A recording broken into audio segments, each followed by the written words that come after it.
é quem luta para avançar.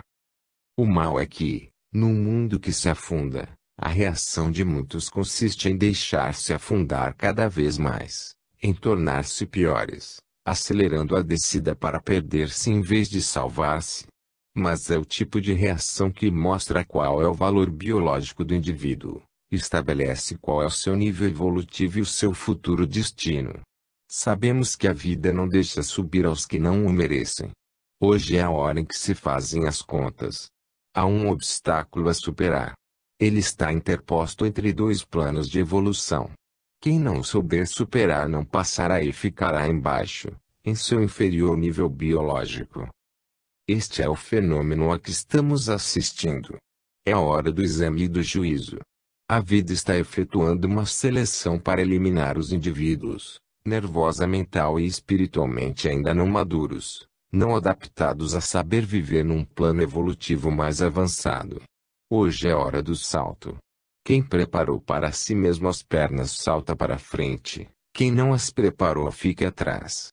Tem lugar a separação, à frente vão os evoluídos para formar uma humanidade nova, verdadeiramente civilizada. Atrás do obstáculo que não souberam superar, estão os involuídos, qual lastro e camada baixa da humanidade, à procura de outros níveis inferiores. Conhecemos os métodos da vida, que sabe colocar cada coisa em seu lugar, com o seu verdadeiro valor. No passado tal seleção realizou-se no plano da matéria e força bruta. O biótipo que a vida queria construir era o homem fisicamente forte, o guerreiro feroz e vencedor, domador de um mundo inimigo. Hoje a seleção realiza-se no plano nervoso e cerebral, da inteligência e do espírito. O homem está adquirindo novas qualidades mais requintadas, potencializa-se e sensibiliza-se, está aprendendo a trabalhar em novos campos com novos meios, dominando novas forças.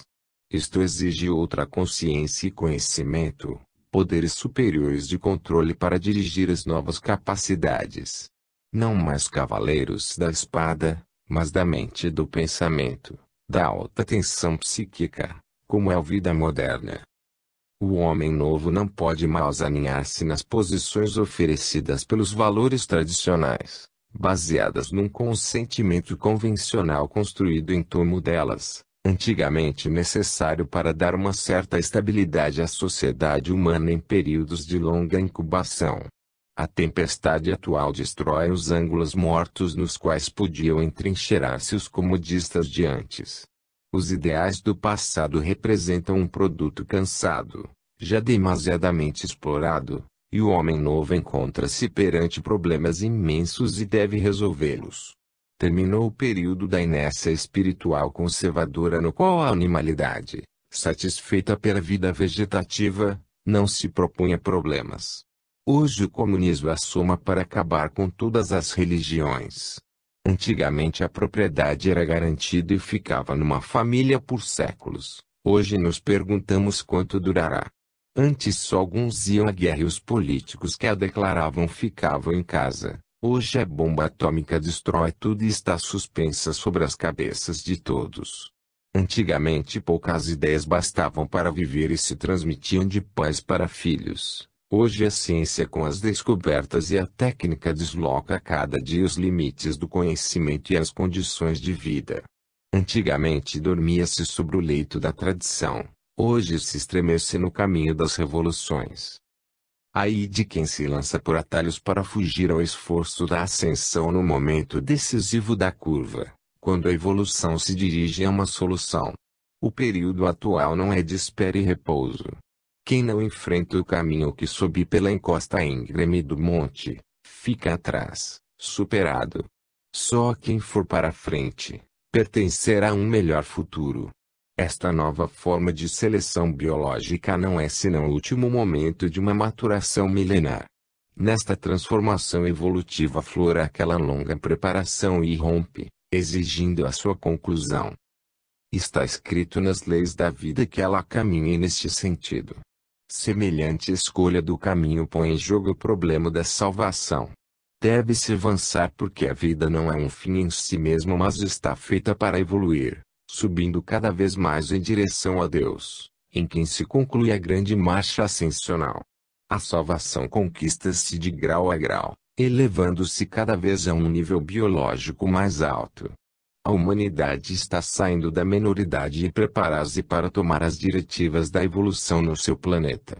A vida é vida só enquanto é uma superação contínua. Vai-se do AS ao S. Na curva atual tem lugar a passagem da esfera de atração do AS à de atração do S, isto é, do estado de causa ou de ordem orgânica. A humanidade se encaminha para a harmonização, a colaboração, a unificação, condições em que será superado e deixado para trás o tradicional estado de luta com todos os erros e dores com eles conexos. Trata-se de um tipo de vida mais alto e feliz, mas ele não se alcança sem um esforço que, no entanto, traz consigo a sua justa recompensa. Ela consiste em poder sair das camadas baixas da animalidade para transformar-nos em verdadeiros homens e amanhã em super-homens. 12. Ciência e religião.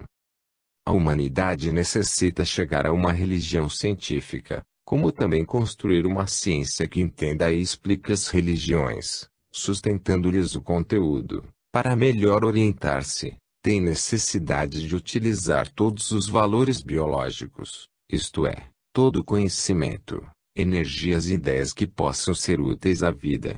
Hoje, pelo contrário, encontramo-nos ainda numa fase de inimizade entre ciência e fé. No entanto, a verdade é uma só, e estas não são senão duas diferentes maneiras de vê-la e apresentá-la.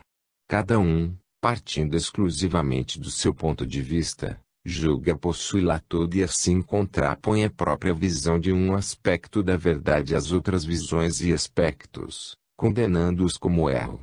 Daqui derivam atritos, exclusivismos, sectarismos nos quais se expressa, também neste campo, a lei da luta pela vida. É necessário unificar o pensamento humano com uma síntese que possa fundir as especializações analíticas da ciência com as verdades intuitivas universais das religiões, não demonstradas mas complementares das científicas, racionalmente demonstradas. Hoje, o conhecimento está dividido, é unilateral, incompleto. Torna-se necessário uni-lo, fundi-lo numa verdade única que o abarque todo, tanto o particular como o universal. O atual espírito de análise deve ser integrado com um paralelo espírito de síntese, se queremos que a ciência não se perca em detalhes práticos e utilitários, sem alcançar o essencial e universal. Hoje, a ciência tende a um tecnicismo dirigido a fins concretos. Escapam-lhe assim, cada vez mais os valores morais e espirituais, que no entanto são indispensáveis à vida para orientar-se e dirigir-se. Se não se obtiver uma visão de conjunto que, além da técnica do funcionamento dos fenômenos, nos diga também o porquê e a finalidade de tal funcionamento, ficaremos sem um princípio que nos guie em nossa conduta, inclusive na sábia utilização dos produtos da ciência. O cientista desdenha ser filósofo. O filósofo não é cientista. Uns e outros prescindem das religiões. Tanto o progresso intelectual acabará numa torre de Babel onde será impossível compreenderem-se uns aos outros e coordenar os próprios esforços, fundindo o conhecimento numa única sabedoria. Não basta ver os fatos isolados. É necessário compreender também as suas relações e o significado do seu conjunto. Que faremos de tantos especialistas isolados, tendentes sempre mais a separar-se, quase a eliminarem-se como rivais, dedicados a cavar no terreno de investigação um buraco fino e muito profundo, sem saber fazer surgir uma visão geral de todo o terreno sobre o qual trabalham. É necessário conhecer também isto, para se saber o que há à volta daquele ponto que se está aprofundando. Isto é necessário num universo orgânico no qual tudo está ligado num conjunto através de proximidade, causalidade, afinidade, e tanto mais repercute em todo o resto quanto mais lhe está próximo no espaço e no tempo. Assim, pelo contrário, se isola o fenômeno particular do total e universal. A ciência clássica distingue, enquadra, mas assim separa em vez de unir os elementos do todo. Para ela o resto é metafísica. Assim, separando as coisas nos seus elementos constitutivos, e os fenômenos nos momentos do seu desenvolvimento, não se obtém o conhecimento senão apenas uma sua parte ou aspecto. Para o cientista, o filósofo não é positivo. A filosofia não merece atenção porque se ocupa de coisas afastadas da realidade. Para o filósofo, o cientista é um ignorante dos problemas universais. Se o filósofo se torna cientista, é julgado um incompetente. Se o cientista se torna filósofo, este o recusa porque não usa a linguagem e a técnica conceptual da investigação filosófica. Não obstante, sem a cooperação de todos os investigadores e sem a confluência de todos os rios da sabedoria não se conseguirá ver qual é o lugar que corresponde ao homem no universo da matéria, da vida e do espírito. Não se conseguirá captar a completa dimensão biológica do homem. Uma visão limitada ao particular é uma visão incompleta. Deste modo, a ciência deixa de lado fenômenos de imenso valor humano, como as indemonstráveis intuições das religiões que no entanto levaram a consequências históricas, sociais, políticas, de suma importância perante o fenômeno evolutivo da humanidade. Entre tais afirmações, sobretudo a judaico-cristã soube inserir o conceito de Deus na vida do homem, como princípio unitário, síntese máxima e ideal orientador da vida. Visão de conjunto que permite uma compreensão mais ampla e profunda da história e do fenômeno social, na medida em que este não é senão um momento do fenômeno vida, e a história não é senão um momento do fenômeno evolução. Só assim o homem pode estabelecer a sua posição no tempo em relação a momentos muito longínquos, o que dá à sua existência um significado muito mais amplo e completo. Será um progresso imenso para o homem ampliar as dimensões de tempo e espaço em função das quais ele vive. Ele se encontrará existindo assim em função de um universo mais vasto e mais conhecido do que aquele em relação ao qual ele até agora viveu, o que lhe oferece possibilidade de uma sempre maior orientação, segurança e potência. Uma visão de conjunto, síntese universal, pode dar-nos a concepção unitária do todo, na qual não poderá deixar de desaparecer a atual cisão do pensamento entre o aspecto materialista e o espiritualista da mesma verdade, superando assim aquela fase mais primitiva do conhecimento, qual seja a concepção separatista.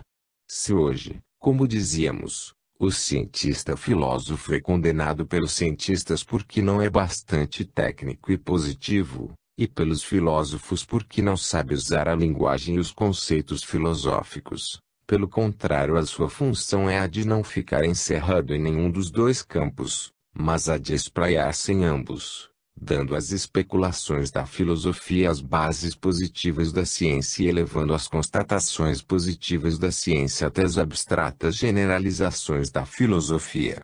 Trata-se de alcançar uma fusão na qual cada uma das duas partes dê a sua contribuição completa, e não fazer uma união à força, no qual, em vez de cooperarem, procurem prevalecer uma sobre a outra, adaptando-a aos seus próprios objetivos.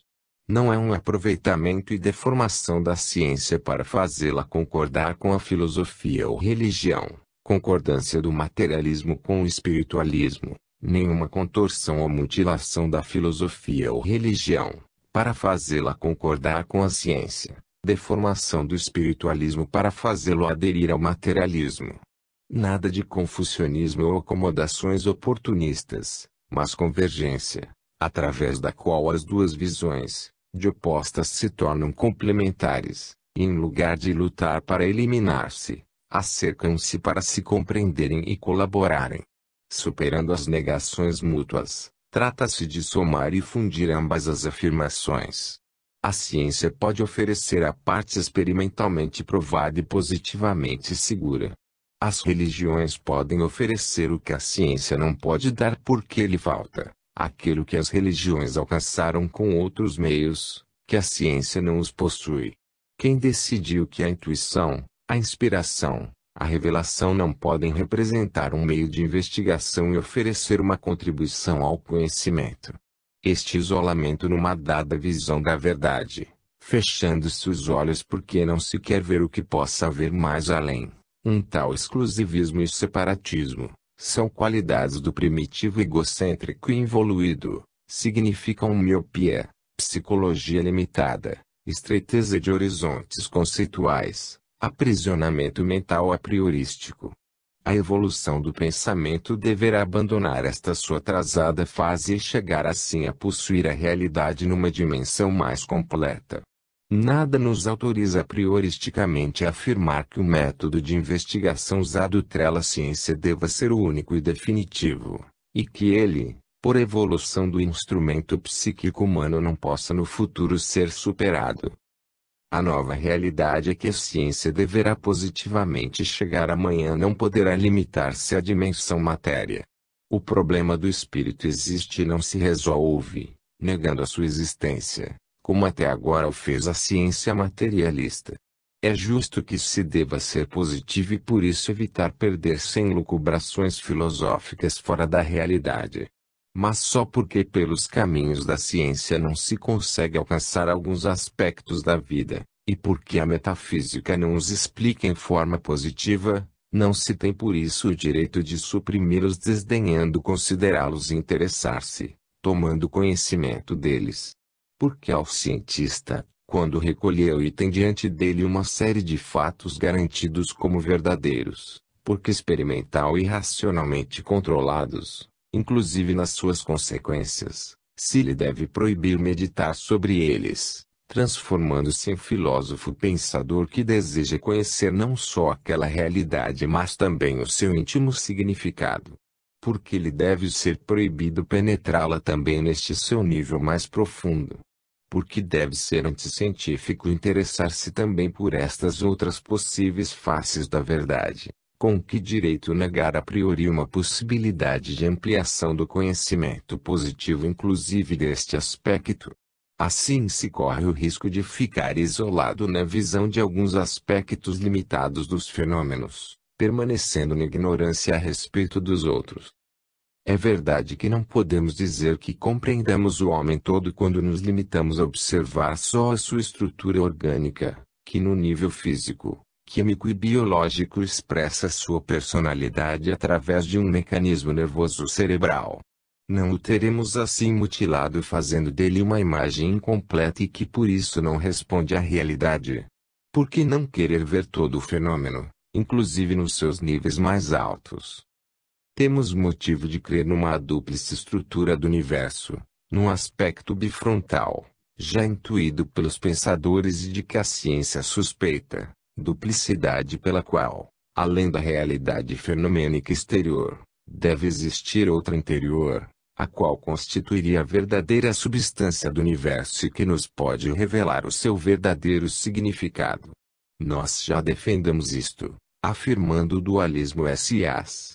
Então o panpsiquismo anima todas as coisas, ilumina-as por dentro dando um profundo significado à sua existência, conceito ainda não alcançado pela ciência. Também a matéria se anima. Porque deve isto estar fora da realidade. Não está em oposição à ciência positiva, mas é um seu complemento, representa um edifício mais alto que se pode construir sobre as suas bases sólidas. Nestes níveis mais altos, a matéria continua existindo com as suas leis e propriedades, mas ainda que continue a segui-las, é utilizada para outros objetivos de tipo mais evoluído e complexo. Então o simples fenômeno físico-químico se aproxima e é levado a concordar com outros fenômenos afins mais adiantados. Ele aparece assim existindo numa nova dimensão, sendo coordenado em função de uma finalidade superior, para a qual é dirigido e em função da qual o fenômeno passa a existir com outro valor e significado, visto que já não está isolado e fechado em si mesmo, mas aberto e em movimento em direção àquela finalidade. Esta nova perspectiva amplia e aumenta tanto, que tudo transforma. Já não se trata de um simples fato exterior, porque agora ele contém um psiquismo interior que veio animá-lo. Psiquismo que, antes desse fato, não existia, e do qual agora se tornou expressão. Então ele se nos revela sob uma luz diferente porque já não o vemos esgotar-se em si mesmo, completo apenas nessa sua forma, mas sim existir em função de outros valores interiores, até então desconhecidos de nós. Somente olhando mais acima algo mais vemos crescer nos fenômenos, um enriquecimento de qualidade e significado, como se vistos em função da evolução, movendo-se nesta nova dimensão eles se dilatassem e agigantassem. Como se explica que na semente, o mais se desenvolve do menos? Tal crescimento parece um aumento para quem vê sua forma física, isto é, o instrumento material da existência. A ciência positiva parou somente neste aspecto do ser, aspecto que, se não constitui toda a realidade, é no entanto uma parte importante dela. Mas para compreendê-la toda é necessário ver também a outra parte, interna, escondida, que foge à investigação sensória e que é a verdadeira causa daquele mais, representado pelas formas que depois vemos aparecer no exterior, em nosso plano sensório. Compreende-se então que este florescimento exterior não é uma criação, ainda que seja de progresso através da evolução, mas sim é uma restituição, isto é, uma reconstrução daquilo que pertenceu ao S e que agora por involução se encontra decaído no As. A ciência atual vê somente o lado exterior do fenômeno do ser, isto é, uma parte dele. Isto não está errado, apenas é incompleto, porque ela ignora o lado oposto e complementar, que é o princípio interior animador das coisas. A progressiva complexidade das formas que expressam o psiquismo não é a causa do seu progressivo aperfeiçoamento, mas o efeito deste. O sistema nervoso e cerebral, mais complexo no homem do que nos animais que o precederam evolutivamente e que hoje são inferiores a ele, não é a causa da sua maior inteligência, mas o instrumento mais complexo de que esta necessita para poder expressar-se no plano sensório e chegar ao contato com este plano. Ou, mais exatamente, as duas partes se compenetram num dualismo de duas complementariedades opostas que constituem a mesma unidade. O homem poderá construir cérebros eletrônicos, mas com isto somente reproduzirá o instrumento exterior do pensamento, a mecânica de que este se serve para sua manifestação. Estas serão sempre máquinas inanimadas, geradas por ação exterior e não por uma autoconstrução interior. Falta-lhes a parte interior do fenômeno, a que encontramos na vida. Estas máquinas poderão ser um instrumento a mais que se acrescenta àqueles que o pensamento já construiu para si mesmo no plano orgânico, e que ele poderá utilizar junto àqueles instrumentos. Mas trata-se sempre de um instrumento subordinado ao pensamento e tem portanto que ficar sempre ao serviço deste pensamento que só o homem possui. A ciência materialista, para permanecer positiva, desinteressou-se, como se ele não existisse, deste outro lado do fenômeno que lhe escapava. Mas que na vida exista também esta contrapartida material prova o fato de um instrumento com o qual ela se manifesta ser uma estrutura que se apoia num processo de renovação contínua. Trata-se de uma arquitetura não estática, mas dinâmica, funcionando organicamente por constante destruição e reconstrução, como sucederia num edifício cujos elementos componentes fossem continuamente substituídos por outros, colocando-se os novos exatamente no lugar dos velhos, de maneira que, mudando até a matéria-prima o edifício permaneça o mesmo. Assim o indivíduo se transforma, ficando no entanto o mesmo indivíduo. Isto permite que o ser, apesar de continuar sendo o mesmo, se transforme por meio daquelas imperceptíveis deslocações sucessivas, através das quais se realiza a evolução. Obtém-se assim um instrumento maleável, que se adapta às exigências do psiquismo que dele se serve segundo as suas necessidades, proporcionalmente ao seu diverso grau de evolução. Este transformismo é um fato positivo inegável. O que permanece estável no meio desta corrente de matéria flutuante é o tipo de organização que guia e disciplina os seus movimentos, É o princípio diretivo constante que dirige o fenômeno todo. Eis qual é a outra parte interior que o completa. Sem esta faltaria o que nele é constante, o que permanece onde tudo muda, o que une os momentos sucessivos do transformismo e impede que ele se disperse, canalizando ao longo de um caminho marcado e fazendo-o convergir em direção a um objetivo pré-estabelecido. A unidade individual de cada ser, que o distingue de todos os outros, este é o interior que é a alma do fenômeno vida. Deste fenômeno a ciência deverá chegar a ver, além do aspecto físico exterior, também o espiritual, e isto inclusive nos graus mais evoluídos da existência, como na matéria. Ela é considerada inanimada, mas já se descobriu de que complexo pensamento está saturada, e que dirige o seu funcionamento. Graus diversos de psiquismo, mas psiquismo onipresente, em forma de pensamento, de princípio, de lei diretiva. Em qualquer nível o sistema é o mesmo, seja o psiquismo inferior ou superior, mais ou menos desenvolvido, mas sempre em evolução. O que está menos avançado contendo em germe o que depois aparecerá mais avançado. É uma espiritualidade universalmente imanente nas formas que lhe fornecem consistência física e constituem o seu instrumento de expressão.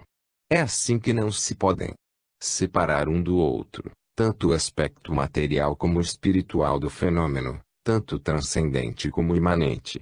A matéria por si só não é completa nem autossuficiente. Não basta para explicar e governar a vida sem o suporte de um psiquismo animador e regulador. A contraposição entre matéria e espírito deriva, como um momento seu, do princípio universal do dualismo que abarca tudo e tudo envolve, pelo que devia surgir uma cisão também entre estas duas posições da existência. E isto corresponde à realidade. Mas o erro consiste em querer entender tudo isto como um antagonismo de opostos, quando se trata só de unilateralidade de termos complementares, dos dois polos de uma mesma unidade, polos que, em vez de a despedaçar em dois, fazem dela um compacto indivíduo, mantendo-se sempre como tal, não obstante sejam dois os momentos que o constituem. A realidade é dupla, mas é uma só. A divisão se deve ao fato de que ela pode ser observada sob dois pontos de vista diferentes. O céu e a terra, o alto e o baixo, espírito e matéria, estão incluídos no mesmo universo. A realidade material e a espiritual são posições diferentes da mesma realidade, que pode ser vista tanto no seu aspecto científico como no metafísico. A unidade que de fato existe é um composto, uma fusão de dois momentos, o princípio espiritual que anima a forma material e a forma material que veste e expressa o princípio espiritual. Na realidade não existe o espírito por um lado e a matéria por outro, mas sim um espírito encarnado e uma matéria inteligentemente organizada. E a organização se torna sempre mais complexa quanto mais alto e espiritual é o grau de consciência que naquela forma encontra o instrumento da sua manifestação. A compenetração entre os dois termos é profunda, na posição em que eles se apresentam na Terra, durante a vida. Não os podemos separar porque formam uma só realidade, mesmo que seja lógico que, depois da morte da parte física, o indivíduo se retraia no outro polo do ser, pelo fato de o dualismo, sendo unidade, significar a oscilação de um extremo ao outro dela. A ciência olha o lado material, a metafísica, o lado espiritual desta unida realidade que é o homem vivo. Medicina e biologia dedicam-se ao corpo, às religiões, à alma. Mas em vez de colaborar, somando seus esforços, estes dois ramos do saber se eliminam. Quanto mais a ciência progredir, tanto mais deverá aprofundar a sua investigação, penetrando no terreno da metafísica, e quanto mais esta quiser ser completa, tanto menos poderá prescindir de conhecer o instrumento da manifestação do espírito. Esta união de dois opostos, isto é, o mesmo dualismo no seio da mesma unidade, encontramo-lo em medida muito maior no fenômeno máximo de toda a criação, porque não se pode isolar Deus do universo, O transcendente foi imanente, o espírito animador de todas as formas nas quais ele se manifesta. O princípio que rege o fenômeno é sempre o mesmo. Nós, que examinamos nos volumes, a grande síntese, Deus e o universo, o sistema, queda e salvação, todo o ciclo involução e evolução, isto é, afastamento e regresso, sabemos que esta conjunção de opostos não é eterna, porque o dualismo no qual se cindiu a unidade é fenômeno transitório, devido à revolta e queda, e sanável com o retorno do termo emborcado, o as, no seio do outro de origem, o S, isto é, Deus. Eis que a forma, o instrumento de expressão constituído pela matéria, é só um meio destinado a desaparecer no fim, reabsorvido no psiquismo animador. Assim a matéria voltará ao estado de origem, o espírito, o ASOS, o Deus imanente, isto é, projetado na forma do universo físico, seu corpo e instrumento de expressão na fase evolutiva atual, voltará ao seu aspecto de Deus transcendente. Saneada, com a evolução, a queda por involução na matéria, tudo voltará ao estado original de pensamento.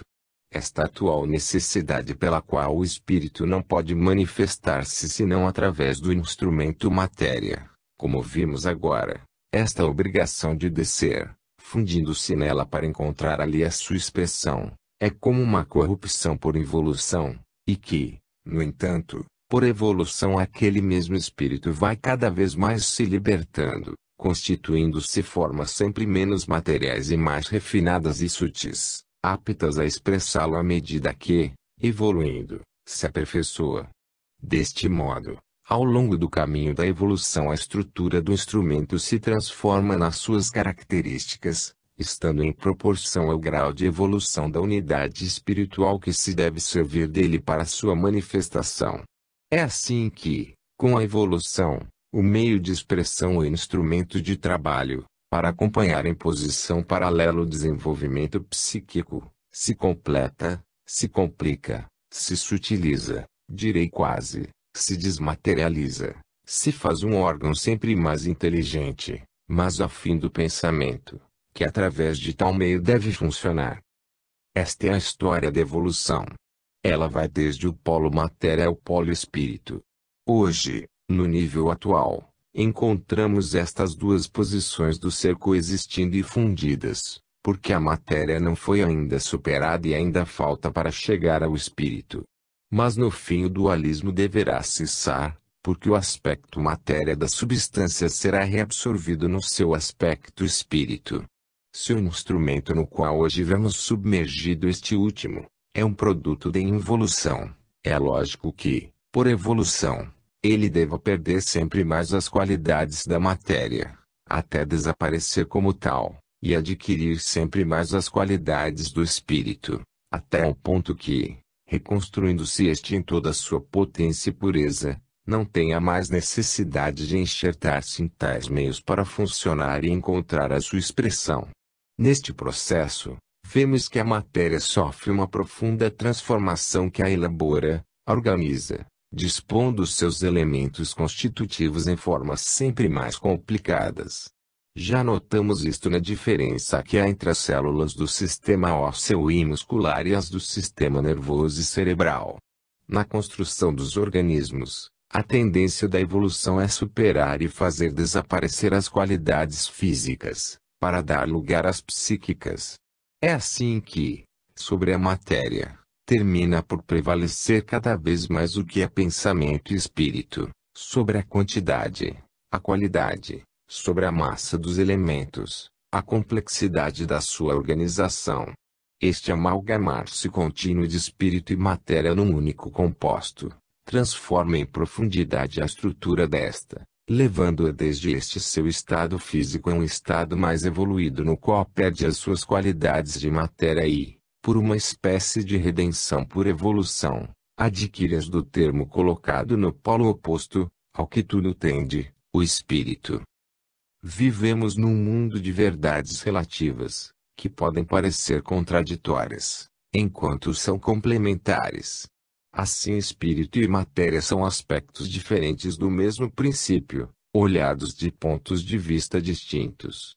Trata-se de visões parciais que basta reunir numa visão global mais vasta, para que desapareça nela a contradição. O problema do espírito não se resolve, negando a sua existência senão enfrentando a dificuldade de compreender o fenômeno. Significa simplesmente renunciar ao conhecimento, o fato de eliminar a priori os aspectos da realidade que nos incomodam porque não sabemos explicá-los e não sabemos onde colocá-los, porque não encontram lugar em nosso sistema. A vida é, portanto, um processo de espiritualização. A evolução assume assim um sentido totalmente diferente do materialista darwiniano, torna-se um movimento ascensional, uma obra de construção de valores em sentido espiritual. Aquele princípio evolucionista, que na sua primeira aparição foi combatido pelas religiões, porque lhes parecia contrário por ser ateu, negador do espírito, pode hoje ser entendido como uma sua confirmação científica, porque sustenta a ascensão espiritual dirigida para Deus, ponto conclusivo que explica e justifica o desenvolvimento de todo o processo evolutivo. Assim, matéria e espírito, de dois opostos inconciliáveis, se reduzem a duas posições da existência.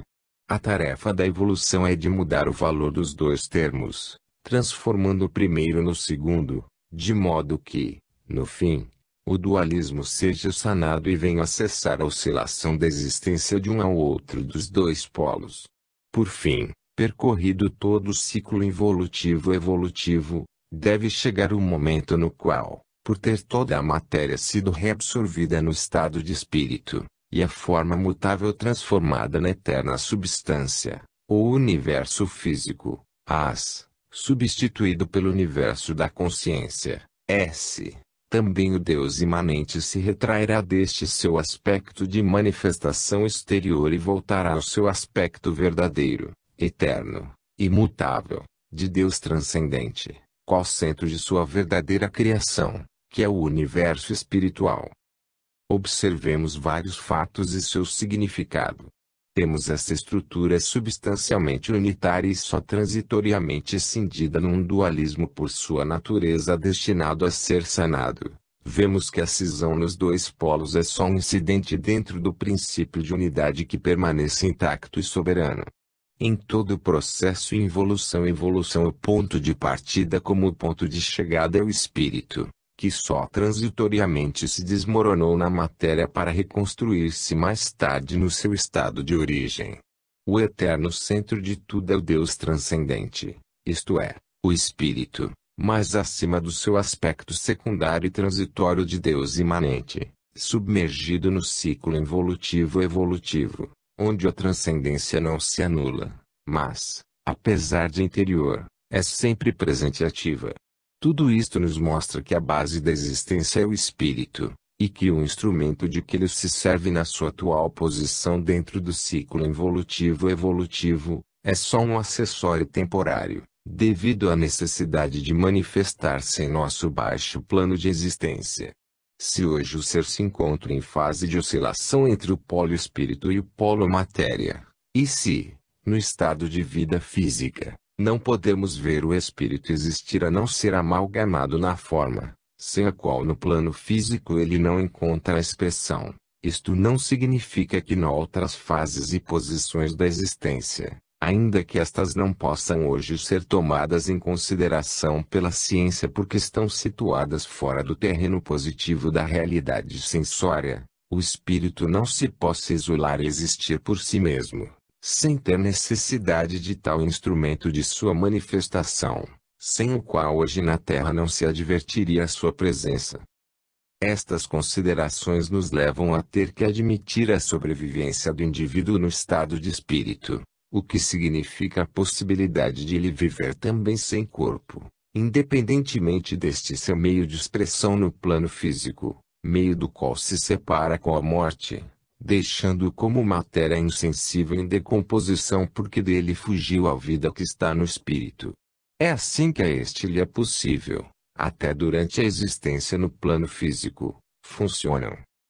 Independentemente de tal instrumento, por cima das possibilidades imateriais dele, transcendendo seus limites, Esta possibilidade de superação do meio físico de expressão, por parte do espírito, corresponde à sua progressiva potencialização por evolução, o que é admissível para quem compreendeu que a função desta é uma libertação dele, espírito, para devolvê-lo no fim ao seu estado de origem.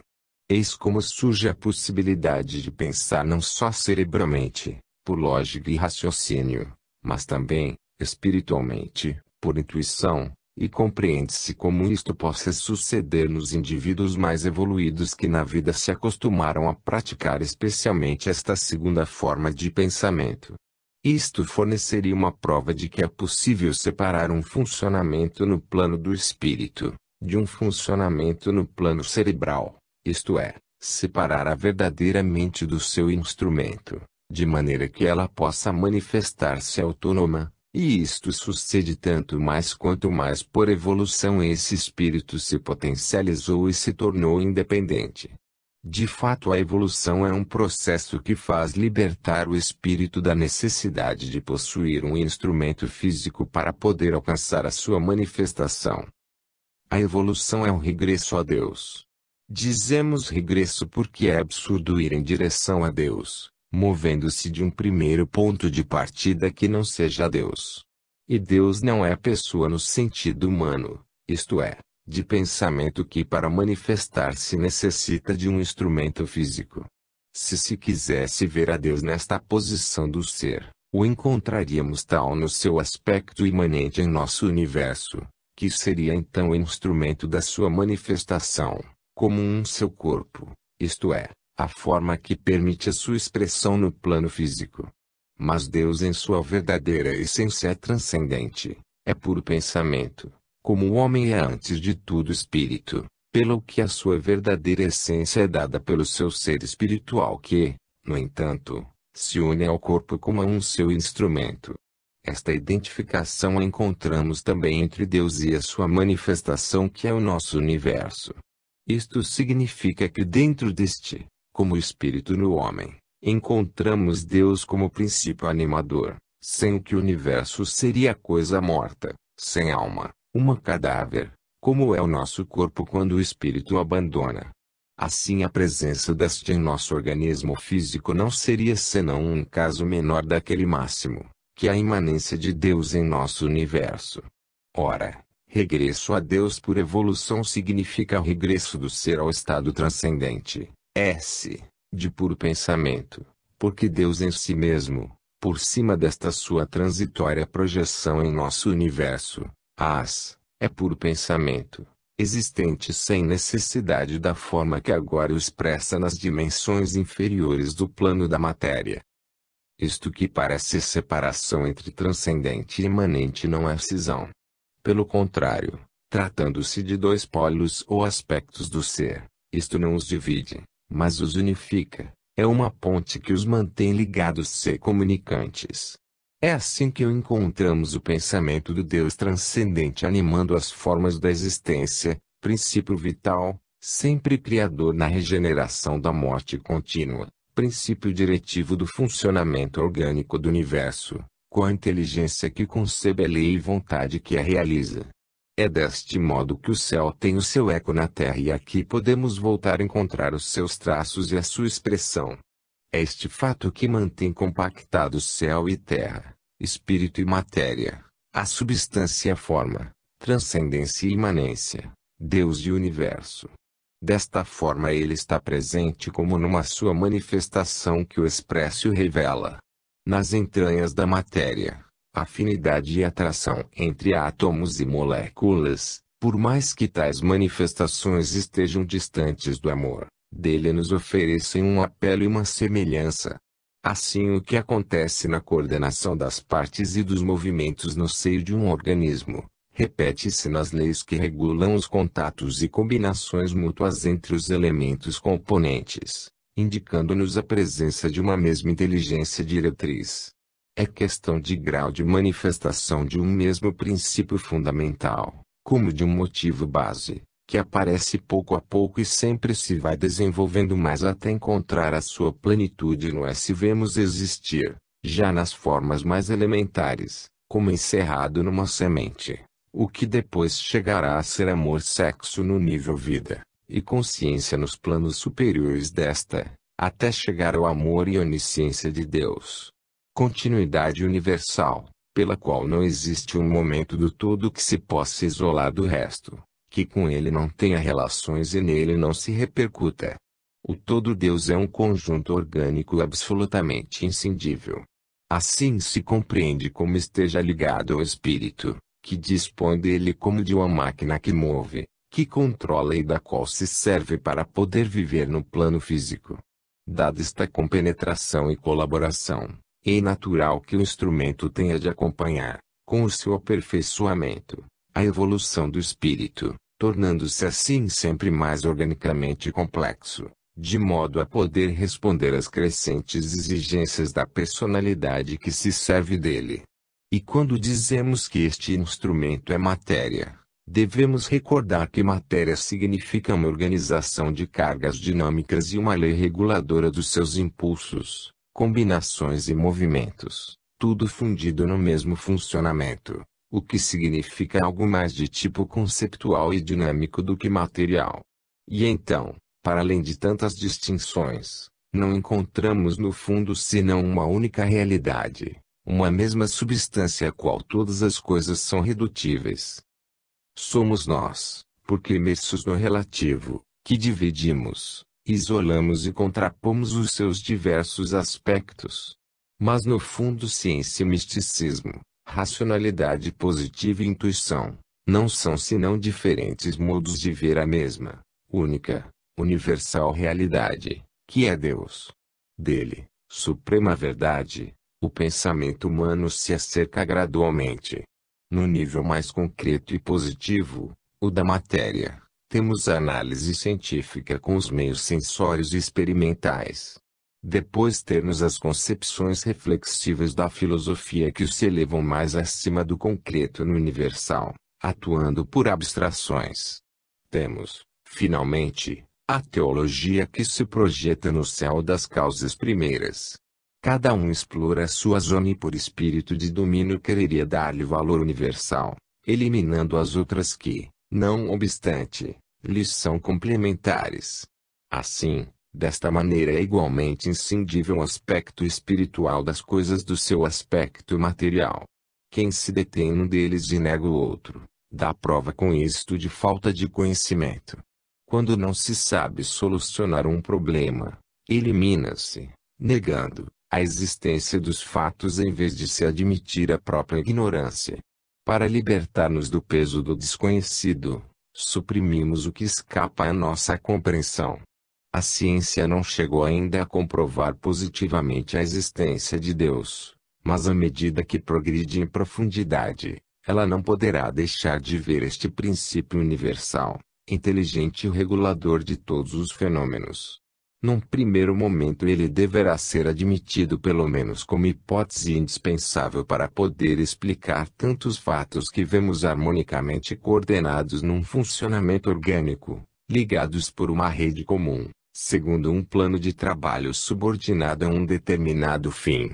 Fatos que não se podem explicar a não ser em função de uma íntima sabedoria orientadora. Com o progresso da ciência, não se poderá deixar de descobrir que Deus é o ponto final da evolução, em função do qual ela existe. É o que explica e assim se justifica o imenso trabalho de ter de percorrer um caminho tão longo. Não se poderá deixar de descobrir que, naquele supremo ponto de convergência, o incessante transformismo fenomênico deverá encontrar a sua solução porque lhe terá esgotado a sua tarefa, que é de reconduzir a substância desde a sua fase de matéria, a sua fase de espírito, será um conceito novo para a ciência atual, afirmado e demonstrado por nós, este de uma evolução que é a espiritualização, o que lhe dá um sentido e um valor superior, pelas religiões já visto e afirmado por intuição.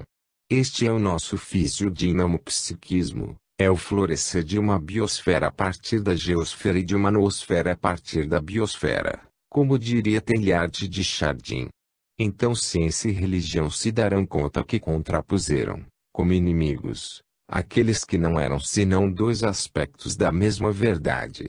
Então já não se condenará como panteísta quem não pode conceber Deus só no seu aspecto transcendente, isolado do universo, mas sim que o sente também no seu aspecto imanente, ali presente, qual pensamento diretivo e vontade animadora do transformismo fenomênico, identificado com as leis da existência, que são expressão do seu pensamento, um Deus independente e não obstante intimamente ligado a todas as formas do ser, que não são senão formas do seu ser. Então o natural e o sobrenatural não são duas posições contrapostas, mas dois graus do mesmo processo evolutivo, isto é, de reaproximação de Deus. Eles não se excluem, não se contrapõem, mas se completam, porque o grau superior é a continuação do inferior, no qual está contido como germe do qual se desenvolve. Um conceito completo de Deus não pode ser dado senão pela fusão dos seus dois aspectos, o central, ponto de convergência do todo, Deus pessoal e transcendente, e o periférico, divergente na multiplicidade das formas de sua manifestação, Deus impessoal e imanente. Trata-se de uma natureza sustentada pela presença de Deus, que ajuda a elevar-se, até junto dele, através do sobrenatural. É certo que a matéria encontra-se nos antípodes do espírito, representando a posição mais afastada de Deus. Mas isso não significa que ela fuja dele, que ele não a alcance, mantendo viva com a sua presença a complexa organização. Não é panteísmo dizer que a unidade permaneceu íntegra por cima do dualismo e que o amor de Deus tudo reúne e mantém unido. E a ideia de Cristo nada perde em valor se o concebermos como incorporação do princípio de evolução que quer levar o homem a Deus, e se a redenção dermos um significado aceitável para a ciência, isto é, de salvação por evolução, realizada por ascensão da matéria ao espírito. Até a ideia do Satanás do cristianismo se pode dar assim um significado aceitável enquanto podemos conceber no polo oposto do princípio de evolução e salvação, S, representado por Cristo, isto é, como personificação do princípio de involução e perdição, As, situado no polo oposto do dualismo interior da mesma unidade do todo Deus. Muitos conceitos do cristianismo não são hoje aceitáveis porque são expressos em forma não científica, antiquada, dependentes de sistemas filosóficos superados, não são aceitos por serem apresentados em forma fideística e racional, agora já demasiadamente afastada da psicologia moderna positiva, por não serem enquadrados num sistema científico-filosófico que os explique e justifique. Dado que eles nasceram por inspiração ou intuição, isto é, por visão não controlada objetivamente. Isto não significa que os conceitos estejam errados, mas assim ficam suspensos no ar à mercê do mistério, ao realizarem-se abandonados no subconsciente, porque na prática permitem adaptações e evasões, chocando-se às vezes com a realidade biológica, resolvendo-se até num absurdo. As religiões futuras, se quiserem sobreviver, deverão voltar a tomar, desde o início, este material imenso acumulado nos séculos, voltar a elaborá-lo, sistematizá-lo, completá-lo, atualizá-lo, não como se ensaie agora com retoques de superfície, mas com uma revisão e reorganização de fundo que incorpore e assimile o pensamento laico-científico, outro material imenso ainda mais gigantesco. Assim, como acabamos de dizer, o conceito do sobrenatural pode subsistir se é entendido como nível evolutivo mais avançado, e não como uma supernatureza, que se contrapõe à própria natureza, como se pudessem existir duas naturezas diferentes, dirigidas por duas leis diferentes, o que é absurdo. De fato, não temos senão diferentes graus de evolução da mesma natureza dentro da única lei de Deus. O único sentido que se pode dar a esta concepção é evolucionista. A natureza é o nosso nível biológico com as suas respectivas formas de vida, no lado As. A supernatureza pode significar níveis biológicos mais avançados, em direção ao S, antecipados hoje pelos ideais e alcançáveis amanhã por evolução. Assim a contradição entre dois opostos, dentro da mesma obra de Deus, desaparece porque se torna lógica a sucessão de momentos consecutivos, ambos necessários dentro do mesmo processo evolutivo. Da mesma forma se poderia dar ao conceito de graça um significado positivo e racionalmente aceitável. Poder-se-ia chamar graça a resposta de elementos mais avançados, por parte dos graus superiores de evolução, em relação à tentativa do ser para ajudar a alcançá-los, ao estender-se do esse em direção ao as para fazê-los subir até ele. Noutros termos, a manifestação da presença, no mundo, do Deus imanente que dirige e ajuda a evolução.